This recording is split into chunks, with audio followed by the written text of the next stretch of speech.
welcome to another live stream. I'm Sandra Bellamy, author of Asexual Perspectives, founder of asexualise.com and founder of Asexualise Academy. If you haven't already subscribed to this channel, this is the place to be for education about asexuality. So hit that big subscribe button now. Hi Martin, and hit the bell icon too, and you get notified of every time I post a new video. Nice to see you, Martin. To see you, nice. So in today's episode, I want to talk to you about why it's important to be narrow-minded when it comes to asexuality and relationships. Yes, you did hear me right, narrow-minded in quotation marks. So what do I mean by being narrow-minded?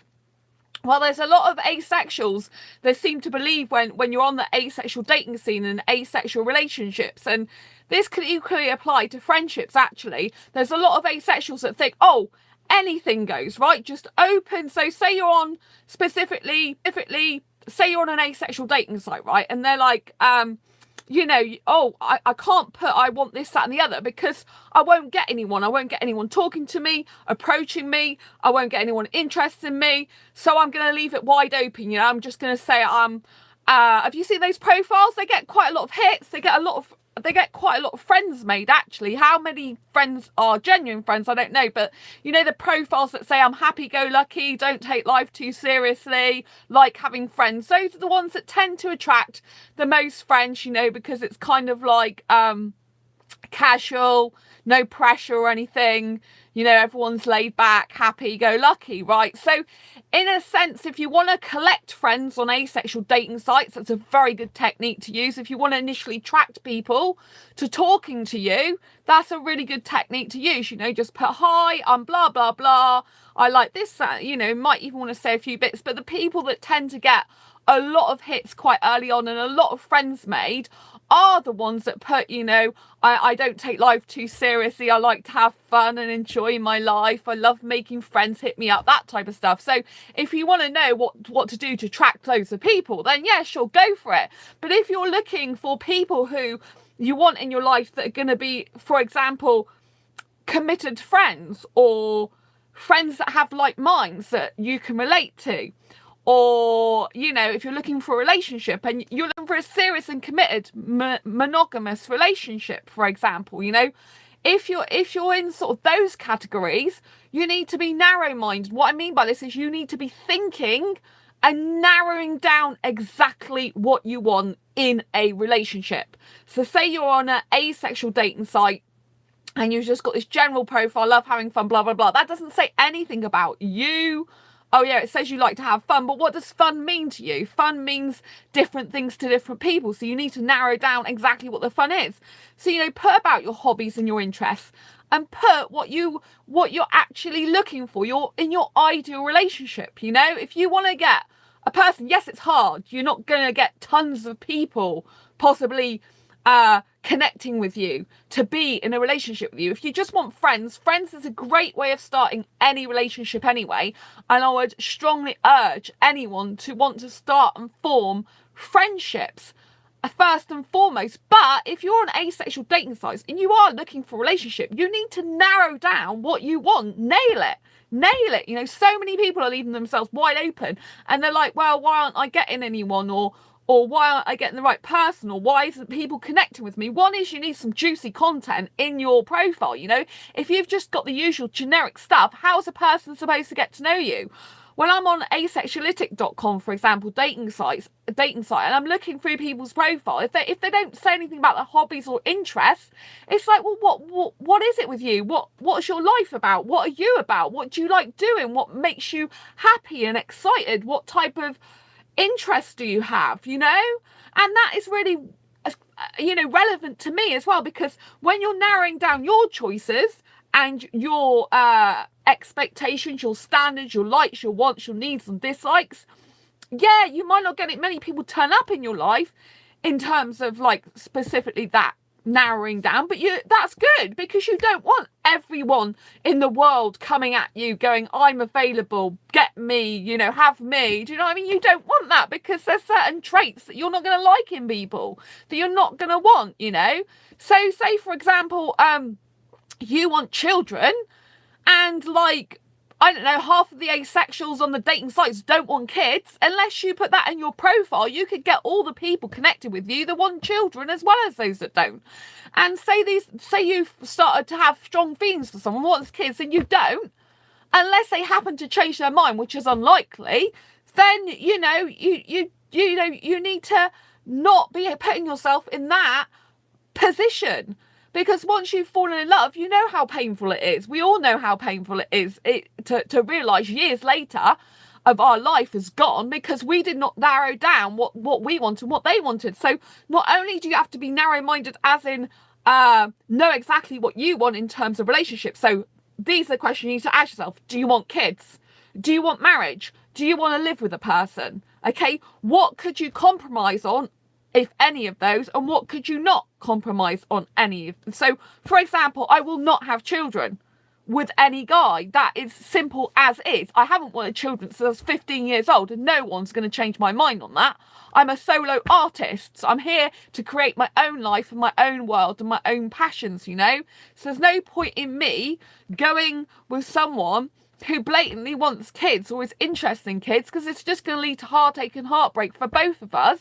And we need to be looking for the right people. So whilst you're focusing on the wrong person, on the wrong people, because they don't match your needs, your wants, your likes, your dislikes, and your interests, then, you know, while you're wasting your time on them, then all the people that are in your pool of interest aren't going to come in. So if you're on asexual dating sites and you haven't filled out your profile and you just put generic stuff, go and do that when this video is finished. Go and fill it out. You know, if you're into photography, put you're into photography. If you like reading, put you like reading. Put what you like reading. Do you like reading non-fiction? Do you like reading fiction?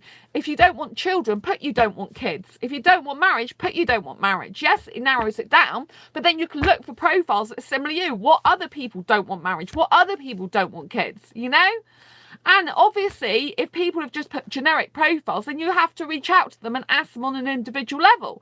That takes a considerable amount of time if everyone's writing generic messages. So it actually helps everyone in terms of relationships and even friendships. So say you wanted to make some friends, right? But say there was something that's really important to you. Say you're a vegetarian and you only want, I know this sounds really kind of like quite narrow-minded again, but say you're a vegetarian and you only want friends who are vegetarian around you because you can't stand the smell of meat, then you need to go and find vegetarians, don't you? You need to put that in your profile. But it's not just a way of life for you personally, it's who you want to actually associate with as well. Do you see what I mean? So you need to narrow down. So this narrow-minded is not you're narrow-minded as in you're a horrible person, you can't think outside the box. It's actually you are thinking outside the box and you're narrowing down your mind to specifically what you want. In your mind, you are narrowing down the things that you want in a relationship, the things you don't want, and the things you'll compromise on. There may be some things that you don't know about yet because you might not know about it until you're in the relationship or you're thinking about being in a relationship and you need to discuss it. So those are the things that are like open to negotiation, which is fine. You can have some negotiables, but you should still know the basis of what you want, yeah? Like I said, I don't want kids, but if you do, that, you know, I've met guys, quite a few guys who do want children, you know, and so they're just no good for me, you know. And some people do ignore your profile. I have to say, I got this one guy who was interested in me. He wrote me a couple of times and said, oh, I saw your profile, I really liked it, you know, I don't even like kissing. And I'm like, how can he have read my profile if I put in my profile I need kissing? Huh? He hasn't read my profile, which means he's just going around messaging loads of different women, sadly, you know. And I understand the desperation sometimes when you're asexual, you really want to find someone. But just say for a moment, you know, that you say, for example, I'll take the kids one again. Say, for example, you didn't want children, right? And you get with someone, you don't ask them the tough questions at the beginning, which you must ask the tough questions right at the beginning. Yes, when you first meet someone online, if you're thinking about potential relationship, they're looking for a relationship, you know, you approach them and say, you know, what are you looking for a relationship, you know, and ask them, you know, are you looking for marriage and kids?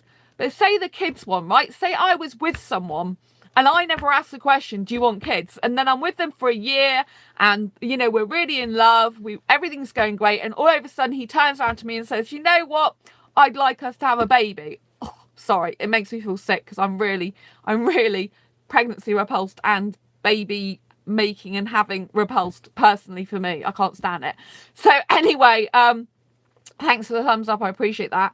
So, you know, so basically say, you know, they say that after a year and I'd be devastated, right? Because I'm in love with them. I want to spend my life with them because I'm a monogamous person and everything's going well. But this baby thing, you know, just does us in.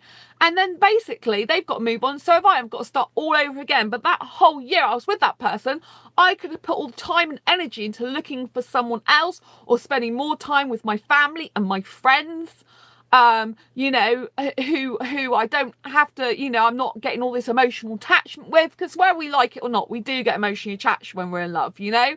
We shouldn't do it. It's a thing you're supposed to be detached as possible, but it's true to life, isn't it? We do get attached. It's what happens.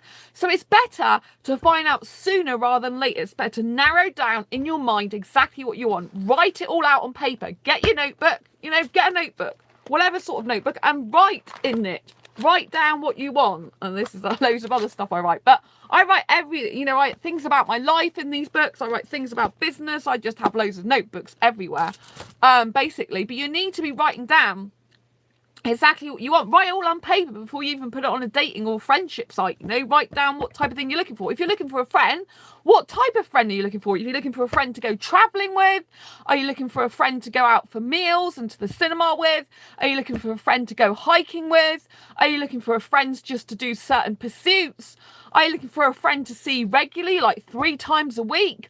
Are you looking for a friend who's into photography like you, so you can, you know, so you can share ideas and photographs? You know, what is it you're exactly after in your life? You have to narrow down exactly what you are after. It's no good, like, you know, leaving it wide open, because when you leave yourself wide open, guess what comes into your life? Wide open? Yes, all the trash comes into your life, the things that you don't want. Now, I'm not saying everyone's trash, but I'm saying that the trash for you, you know, it's not what you want. It's rubbish that's coming into your life for what you personally need. And some people are like, oh, well, my needs don't matter. You're damn wrong. They do matter, because if you are not satisfying your personal needs, you will never satisfy another person's needs. Because if you're not satisfying your needs in a relationship or friendship, then guess what? You won't be showing up as happy. You won't be confident. You won't be full of joy and full of life, because that life will be sucked out of you. Do you see what I mean? Because you'll be doing things and being around people that are draining your energy because they're not giving you what you want, and you're just going along for the ride, maybe because you haven't got many friends. And it is hard to make friends. I know, I've been there. But I tell you what, years ago, if I'd have sort of left those people behind and actually made an effort myself to go and meet more people. Yes, I hated change when I was a kid. I still do hate change to a certain extent, but I make change happen for me. And that's another thing. Once you've narrowed down exactly what you want in your life, your relationships and friendship, guess what? Hard work shows up. Yes, because you have to get off your backside and you have to go and make it happen. This is another delusion that most people are in. They think, right, okay, so she says I've got to narrow down my choices and what I want. That's great. I'll do it, right? Well, I haven't got any people approaching me now, and it's all her fault. No, don't blame me, right? If you do this, you have to do it off your own back, because you decide you want to change, you want to make a difference. If you just do it for me, don't bother, because it won't work, right? So you narrow down your choices, and then you have to be, yes, you, not the outside world, you have to be proactive. You have to go and approach people for friendships, relationships, dating, or whatever it is that you want. You have to go, you know, you have to force yourself out of your comfort zone. When you're introvert or extrovert, you have to force yourself to do things. The only way you are going to change your life is by making change happen for you, or something else comes into your life to change it. Now, something externally comes into your life to change it. It's possible it could be good, but 9 times out of 10, it's probably going to be something that you don't like the change, because it's pounced upon you. The best thing you can do for change is to make change work and happen for you. This is why I'm going out dancing. I've chosen not to go out dancing tonight because I've got people at my asexual meetup this weekend, and I should be going out dancing hopefully with one of my asexual friends. It's going to be amazing for both of us. So I'm kind of saving my money, and I've been working on asexual journals and notebooks tonight. So I've been doing something, productive. But what I'm saying in general is I've decided to go out dancing by myself. Do you think that isn't scary? It scares the out of me. Yeah, it's really, really scary. But if you don't change yourself and change something within you, nothing's going to change in your life. People can come in your life and change it, but that's not you changing it on a fundamental level. That won't make you feel good. In fact, that can make you feel quite out of control, that all these people are coming into your life and they're just changing it in some way. And why is this happening to me? I don't know what's going on. And you'll get confused and you'll get upset and worried. So make change happen for you, Do one thing at a time. Decide what it is you want to change and change something. Because when you start pouncing upon that change, when you start acting upon that change, your life will start shifting and moving and changing in some way. Yes, it's hard. Yes, you're going to have bad days where you're going to feel really upset. You're not going to be coherent, maybe you're going to be worried about stuff. I get those days still. I get bad days and I get great days. Like you've seen in my videos, I'm raw and real on this channel. I don't pretend to be something I'm not. I don't pretend that life, relationships or friendships are a bed of roses, because they're very much not. Does it mean I give up? No, I've actually got some amazing asexual friends right here in the UK, and I'm so thankful for all those asexual friends I have in the UK. They're all really bestest friends, I guess, of mine now, and I'm getting to see loads of them at the meetup this weekend, and it's going to be fantastic. But do you know something? If I hadn't got out my comfort zone and started holding asexual meetups in the first place, I wouldn't have that many friends that I do like I do now. I just wouldn't, because I wouldn't have met these people. I used to not be able to be in groups years ago. I used to not be able to basically be with more than two people. If it was two guys, I could be with two guys, but two girls I couldn't be with. But guys I tend to get on better with in general. But I still can be in a group. And then in my last job, for 5 years, I decided to go out with the people from work. That was daunting for me, because I really am very different to a lot of people, as you probably can guess. And, especially when you're asexual, you kind of have a different mindset anyway, don't you, in the way you think. And it's kind of a bit alien to most people anyway. But I've always been different, and so I've always been kind of an outsider in a way.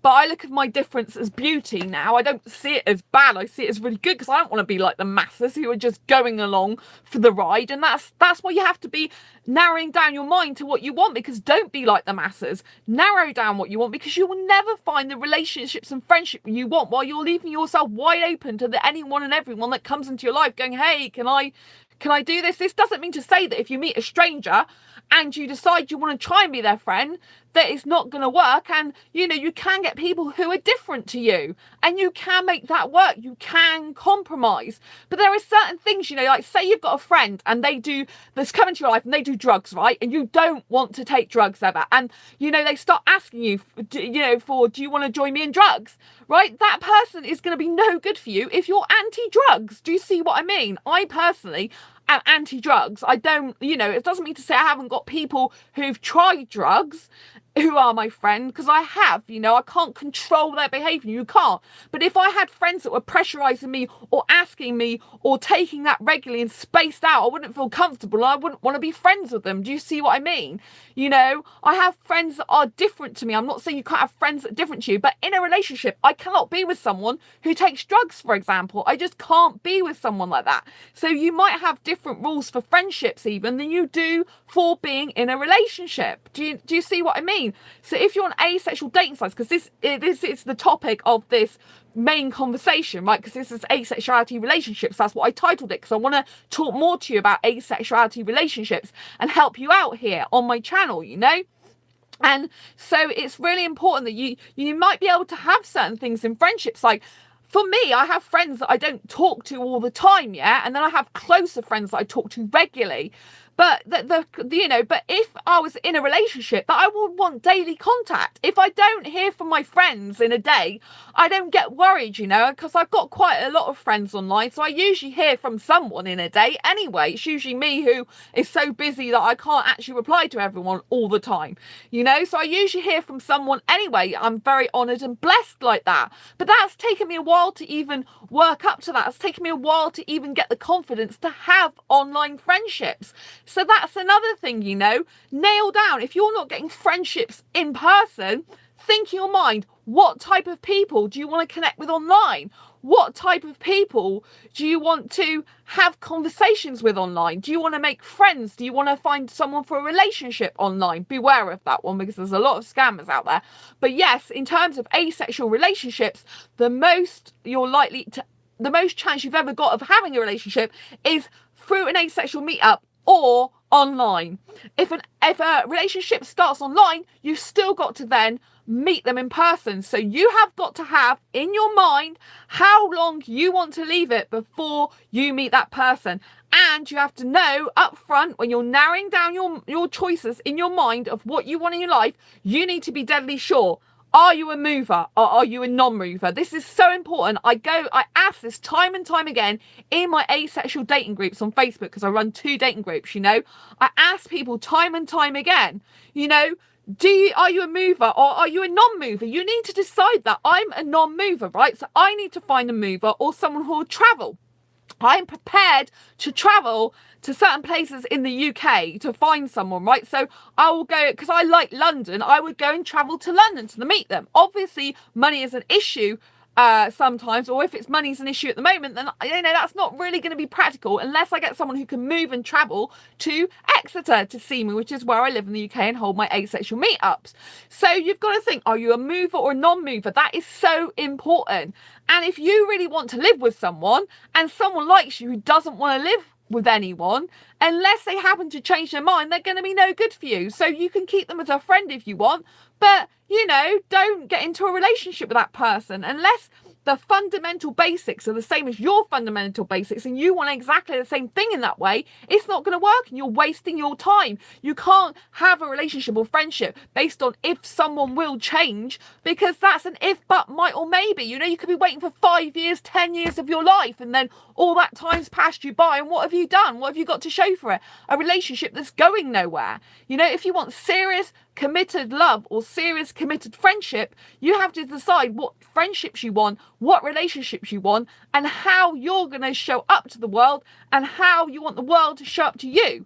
In order to change your life, I'm sure I've said before, something externally either has to happen or something internally has to happen, right? And the best type of change is to make change happen for you, right? I've got some asexual friends, right? And they have mental health issues, quite severe mental health issues, right? But they are working on their personal and professional development. They are getting out of their comfort zone and they are shifting their butt and they're making things happen. Yeah. One of my asexual friends, he's my BFF.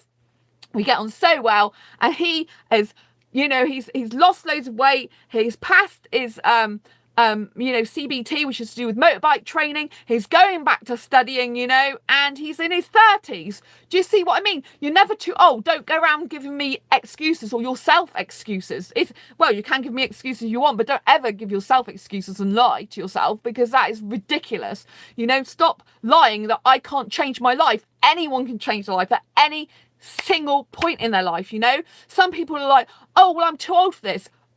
I was going to swear then and say bollocks, sorry, because this is an asexual channel, and I don't like talking about that, but I'm saying it's a load of rubbish. Do you know what I mean? You can change your life at any single time. There are people that are going bungee jumping at 80 odd plus years old. There are people that are dropping out of planes in their 80s. There are people that are going hiking mountains. There are people doing amazing things with their life, and because they decide to change. And change is really hard. Don't get me wrong. I hate change.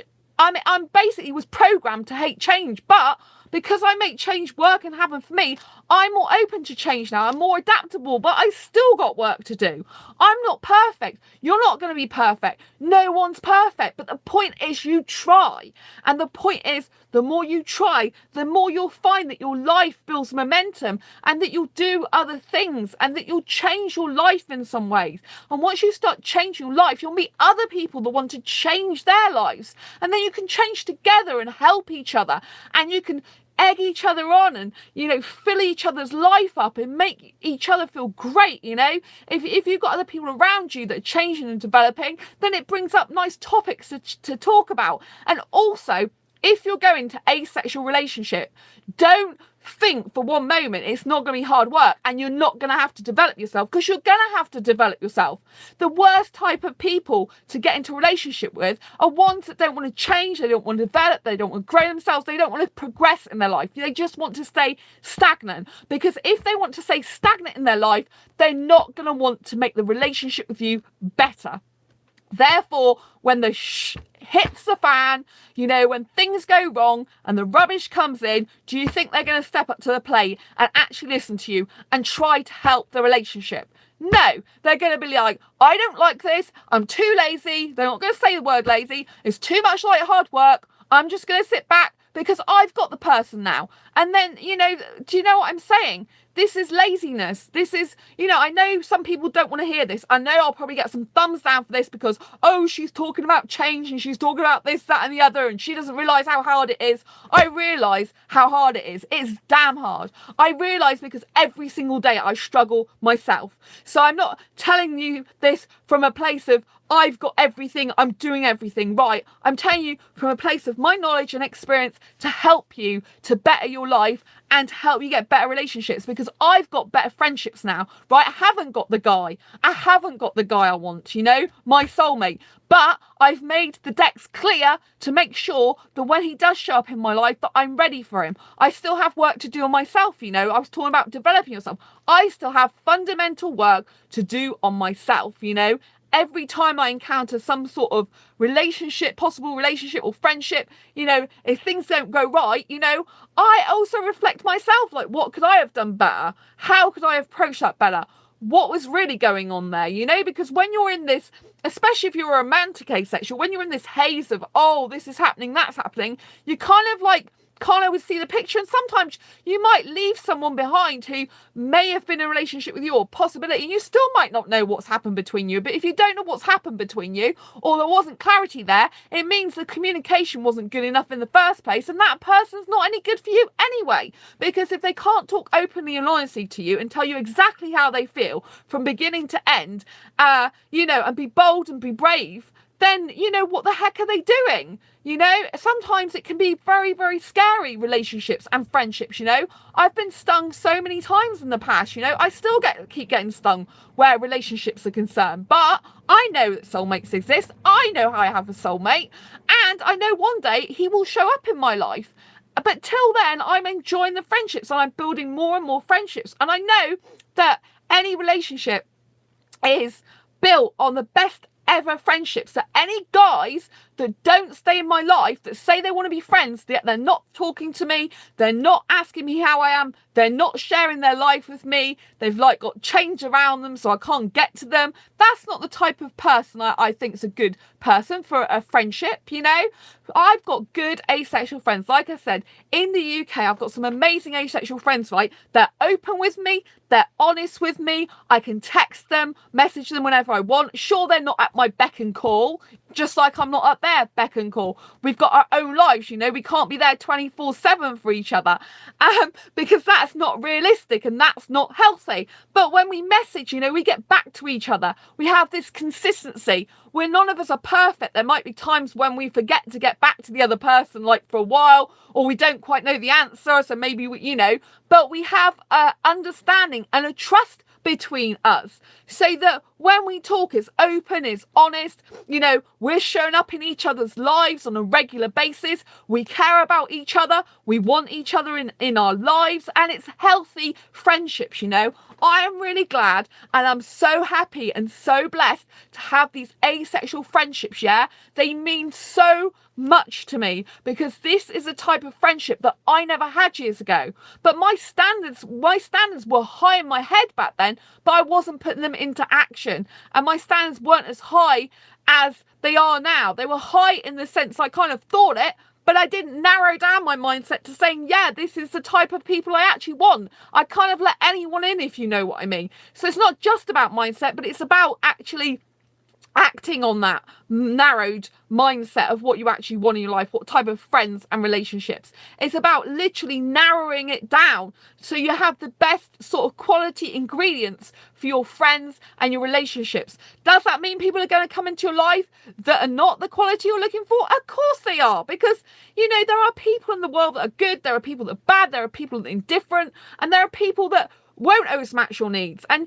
yes, we can learn from each other if people are different. I'm not saying you need to get a carbon copy of yourself, right? That's not what I'm saying.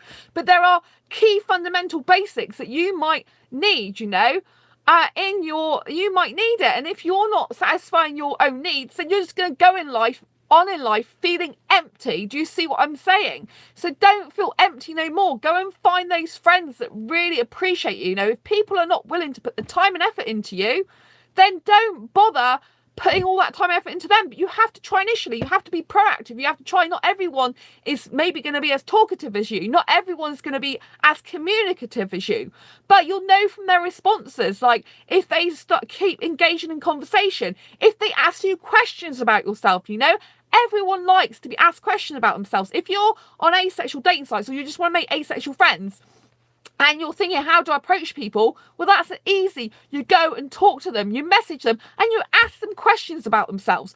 No, you know, and then once they start talking about themselves, you can say, oh, I'm into that too, or I like that too, or that's great. But you might find out through the conversation that actually you've got nothing in common, and there's no point in continuing the conversation, right? But at least you've approached and been proactive and tried.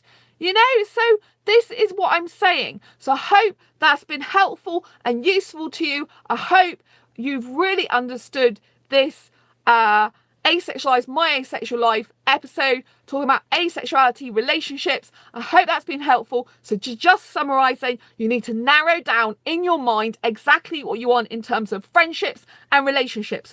What you definitely want in a friendship or relationship, what you definitely don't want in a friendship or relationship, and what you're prepared to compromise on. You then have to go and take some action and be proactive in getting good friends and relationships. Yes, I think my good friends, close friends, I can count on two hands, yeah? I can count on two hands, you know? So, you know, you're going to have people that are acquaintances and that people that are close friends and that people that you love dearly. You see, you're going to have all these different types of relationships and friendships, and that's okay. But, you know, if you want to get these people that are close in your life, that are really good friends, that really care about you, or a really good relationship, this is what you need to do. Narrow it down. And, you know, if there's things that you're not going to change in your mind about, don't pretend to change them for someone else. Don't tell someone what they want to hear, which is a really important point, because I don't want people telling me what I want to hear. And so I don't want you to go around telling other people what you want to hear because you're scared you'll lose them. If you're scared you'll lose them, they're not right for you in the first place. Because if they really love you, really care about you, they really adore you, they will be there for you no matter what, so long as you treat that person with respect and well. If a person's done bad by you, you know, you need to reflect and think, do you want that person in your life? Is there any point? Because while you've got bad stuff in your life, you're not letting the good and better stuff come into it. Anyway, thank you for all the thumbs up. This has been an amazing episode. I really hope you've enjoyed it. I hope it's given you some direction. And until next time, embrace your quirky and each other's. Thanks for all the thumbs up. Any more thumbs up would be appreciated, because this gets it higher in the search engine rankings and gets Asexuality much better known. Thanks so much, Martin. You're an absolute pleasure to talk to. You're one of my best friends, as you know. So, yeah, I kind of included you in these people that I was talking about. Good quality friend. You're amazing. Thank you so much. I really, really adore you as a friend. And don't forget to subscribe if you haven't already. This is your channel to be for education about asexuality. And hit the bell icon to get notified of every time I post a new video. Until next time, I will see you on the next live stream. Take care. And don't forget to leave your comments down below if you haven't already left any comments and you want some more answers, or you got questions for me, or you want to just say something, stick them down below. I do read all the comments in between the live streams and in between any videos I do. So take care. Thanks for joining me. Bye.